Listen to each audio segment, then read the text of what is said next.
안녕하십니까. 충북대학교 의과대학 배석철 교수입니다. 오늘은 비타민 B3의 기형아 출산 예방에 관한 내용으로 간단히 말씀드리도록 하겠습니다. 이 기형아 출생은 사실 굉장히 드문 일입니다. 그런데 그렇지만 이 기형아의 탄생은 일반적인 가정의 일상에 크게 문제를 일으키기 때문에 피할 수만 있으면 피하는 것이 좋겠습니다. 근데 이제 이 기형아의 출생은 그 원인이 명확하게 밝혀져 있지는 않습니다.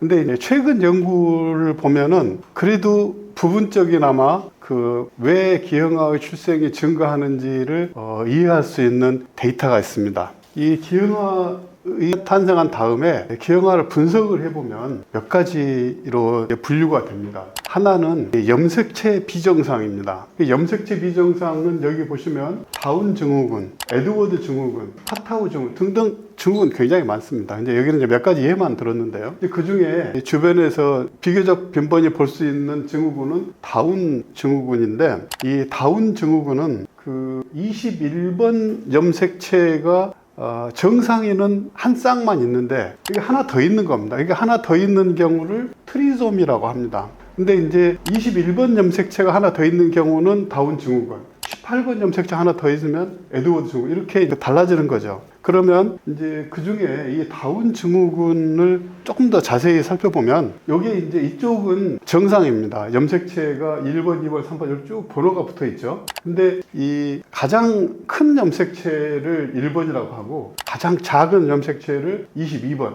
그리고 이제 한쪽에 성염색체가 있습니다. 남성은 X 하나와 Y 하나가 있고 여성은 X 두 개로 돼 있죠. 근데 이제 이 사람 몸에는 모든 세포가 이렇게 유전자가 한 쌍씩 존재합니다. 이게 1번도 한 쌍으로 존재하고 하나 이렇게 돼 있죠. 이 한 쌍 중에 하나는 아버지한테서 온 거고 하나는 어머니한테서 온 겁니다. 그래서 이제 온전한 하나의 세포가 되거든요. 그런데 이제 성염색체를 보면 다릅니다. 남성은 X가 하나고 여성은 X가 두 개입니다. 이 차이는 뭐냐면 X 염색체 상에 있는 유전자가 여성에 있어서는 남성보다 2배로 발현되게 되어 있습니다. 아니, 2개니까 이거 하나밖에 없고. 그러니까 그 유전자의 그 기능이 2배로 올라가면 어떠냐, 더 많으니까 좋으냐, 그렇지 않습니다. 꼭 필요한 만큼 있어야 되는 겁니다. 그래서 여성에서는 어떤 변화가 있냐면 이 두 개의 염색체 중에 하나가 응축돼 버립니다. 그러니까 실제로는 여성도 X 염색체 하나만 일을 하는 거예요.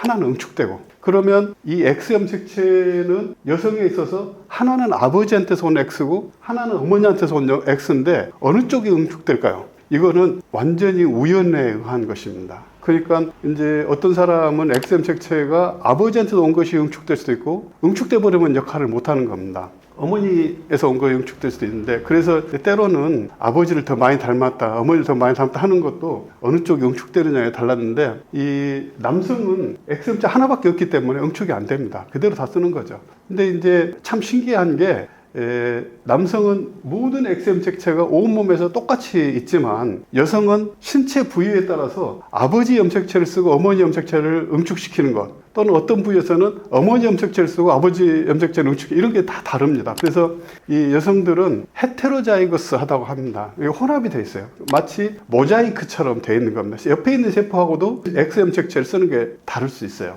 이건 무엇을 의미하냐면은 염색체 속에 있는 유전자의 역할은 정확하게 필요한 만큼만 발현돼야 되지 이렇게 2배가 발현돼도 안 된다는 겁니다. 그러면 선천성 기형에서 나타나는 건 어떤 문제냐면 여기 보시면 21번 염색체가 있는데요. 정상인에는 한 쌍만 있습니다. 근데 이쪽에 보시면 다운 증후군은 이렇게 하나가 더 있어요. 3개가 있는 겁니다. 하나가 더 있으면 더 좋지 않느냐? 절대 그렇지 않아요. 우리 몸에는 꼭 필요한 만큼만 있어야 되는 겁니다. 요 하나 더 있는 이것 때문에 그 뇌의 그 발육이 달라지게 되는 겁니다. 그래서 기형이 되는 거죠. 그러니까 사람 몸은 너무 신비롭게 돼 있어서 우리가 보통 생각할 때 뭐가 많으면 더 좋다, 적으면 나쁘다, 이렇게 쉽게 생각하지만 그렇지 않고 적당해야 좋은 건데 과해서 문제에서 생기는 경우라고 볼 수 있습니다. 근데 이제 이런 그 염색체의 비정상에 의해서 생기는 이런 문제는 사실은 굉장히 우연에 기인하기 때문에 이거를 미리 방비한다거나 대처할 수 있는 방법이 거의 없습니다. 이거는 뭐 현재 과학으로서는 운에 맡길 수밖에 없습니다. 그런데 이제 우리가 조금 더 그 기형에 대해서 인간이 과학을 통해서 뭔가 개선할 수 있는 방법이 없는가를 보면은 요 그래프에서 힌트를 얻을 수 있습니다. 여기 보시면 2008년부터 2018년 10년 사이에 그 산모의 평균 연령이 증가하고 있습니다. 그러니까 그 과거에는 대체로 20대에 첫 출산을 하고 30대 초반이 되면 이제 마지막 막내를 낳게 되는데, 요즘에 와서는 그 35세에도 출산하는 산모들이 늘어나고 있습니다. 이게 나이가 들어서 출산하는 거하고 기형아 출생을 비율하고 무슨 관계가 있는가를 보면 이 오른쪽에 여기 그래프가 있는데요. 이제 산모의 나이가 여기 35세를 넘어가면은 갑자기 그 선천성 기형아 출생 비율이 높아집니다. 그래서 이 현대의 결혼 정년기가 늦춰지고 출산 연령이 늦춰지는 거하고 이 기형아 출생의 비율이 높아지는 것이 상당한 연관 관계가 있습니다.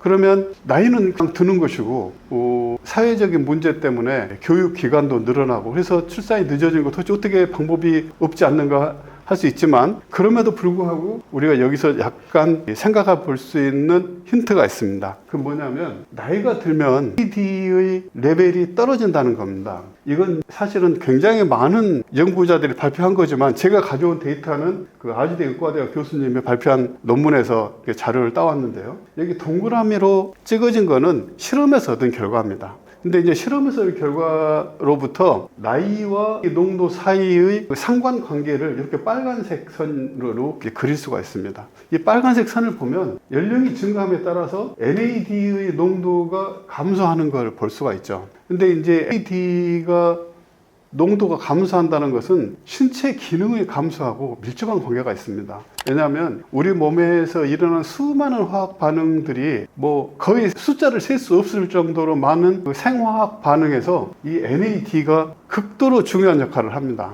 근데 이 농도가 감소하게 되면 그러면 우리 몸에서 원래 프로그램 되어 있는 효소가 온전히 기능을 발휘할 수 없게 되는 거죠. 그래서 이게 아마도 노화하고 이 농도 감소가 관계 있지 않느냐 하는 이론도 굉장히 깊이 연구되고 있습니다. 그러면 이런 문제가 과연 그 기형아 출생 비율하고 관계가 있을 것인가? 뭐 관계 있을 수도 있고 없을 수도 있죠. 근데 이제 이걸 연구한 그 논문들이 있습니다. 그 논문들을 보면 이쪽 그 염색체 비정상에 대해서는 그 원인이 뭔지 아직 아무것도 안 알려져 있습니다. 그냥 그 기형아를 보니까 이런 염색체 비정상이 있더라 하는 것만 아는 것이지 무엇 때문에 이런 염색체 비정상이 생겼는지는 우리는 아는 게 없습니다.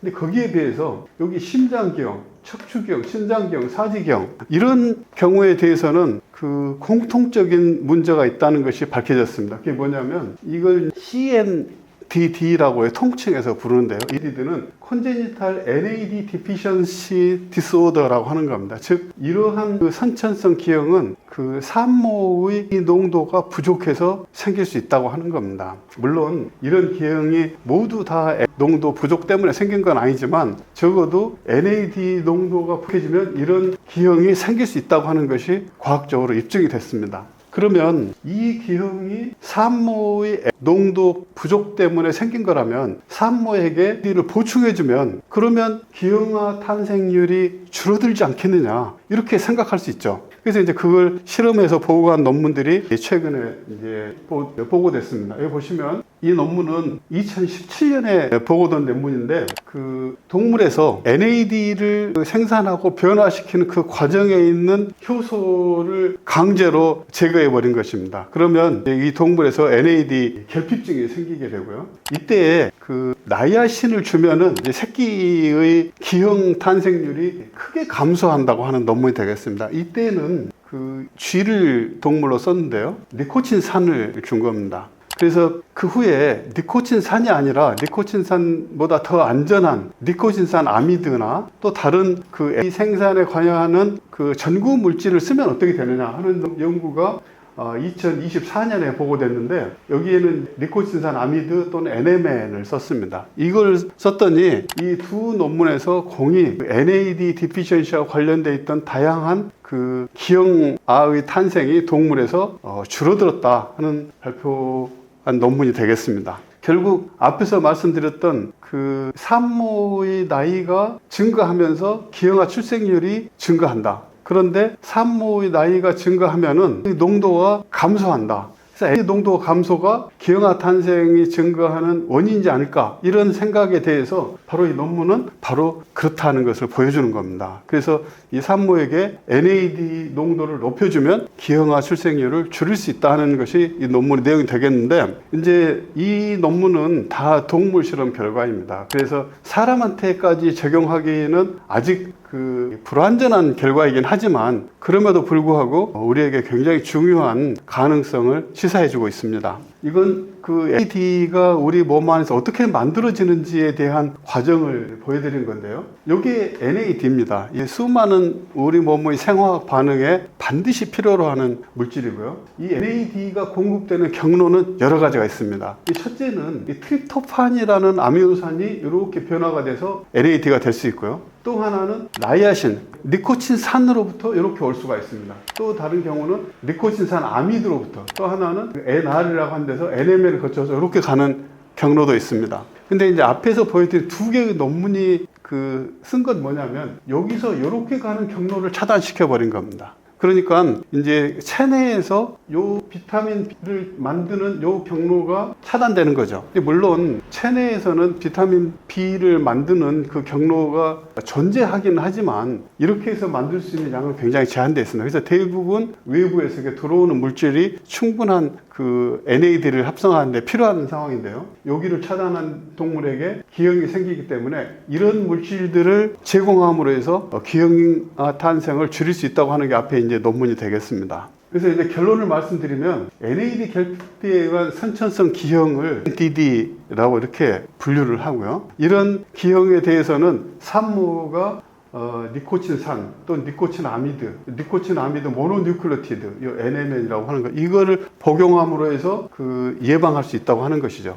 근데 이제 이 결과는 생명과학자 또는 생화학자가 이 결과에 대해서 인체에 적용 가능성을 어떻게 평가할 수 있냐면은, 임상시험이 안 돼 있기 때문에 사람한테까지 연장할 수 있느냐에 대해서는 확신은 할 수 없지만, 이런 연구 결과들은 NTD 예방 효과가 생화학적으로 거의 확실하다, 이런 수준으로 이해할 수 있습니다. 그래서 산모들이 이제 임신을 하고 나면은 건강한 아기가 태어나는 게 굉장히 바람이지 않습니까? 근데 건강한 아기가 태어나는 바람에 대해서 과거에는 할 수 있는 게 거의 없었습니다. 근데 이제 처음으로 이런 비록 드물지만 이런 CD와 관련된 기형아 탄생은 비타민 B 복용을 통해서 줄일 수 있다 하는 내용을 우리가 오늘 알 수 있게 됐습니다. 보면 여기 이제 연령에 따라서 NAD가 감소하는 것, 이거를 복구시켜 줌으로 해서 아마도 이것 때문에 기형아 출생을 줄일 수 있을 것이라고 하는 것이죠. 이제 이 슬라이드는 산모가 산부인과에서 영양제로 추천받는 게 있는데, 그것이 엽산이라는 비타민 B9으로 분류되어 있는 물질임을 보여드리는 겁니다. 이 엽산은 태아의 뇌신경계 발육을 돕는 것으로 잘 알려져 있어서 여태까지 임산부들에게 거의 필수 영양제로 이렇게 추천되고 있습니다. 근데 이제 비타민 B3 이건 실제로 임산부들에게 임상시험을 해서 효능과 안전성이 확인되면은 참 좋겠죠. 그렇지만 현실적으로 임산부를 대상으로 한 임상시험은 극도로 어렵습니다. 왜냐하면 특히 기형과 관련된 임상시험은 더욱 어렵습니다. 왜냐하면 기형아 탄생은 큰 문제이긴 하지만 실제로 발생 빈도는 굉장히 낮거든요. 그러니까 굉장히 많은 숫자의 임상시험 대상자를 가지고 임상시험을 해야 되는데, 그런 임상시험, 특히나 임산부라는 아주 예민한 상태의 사람들에게 이런 시험을 한다는 게 현실적으로는 대단히 어렵습니다. 그래서 생화학적으로 이것이 효과가 확실하다, 그리고 수많은 경험상 이 정도 용량으로는 안전하다, 그렇게 믿어진다면은 부산에서 쓰이는 것과 마찬가지로 비타민 B3도 적용할 수 있다고 생각합니다. 제 딸이 지금 임신 한 7개월 정도 됐는데, 제 딸에게 저는 하루에 0.5g, 하루에 하나를 복용을 권하고 있습니다. 이상입니다.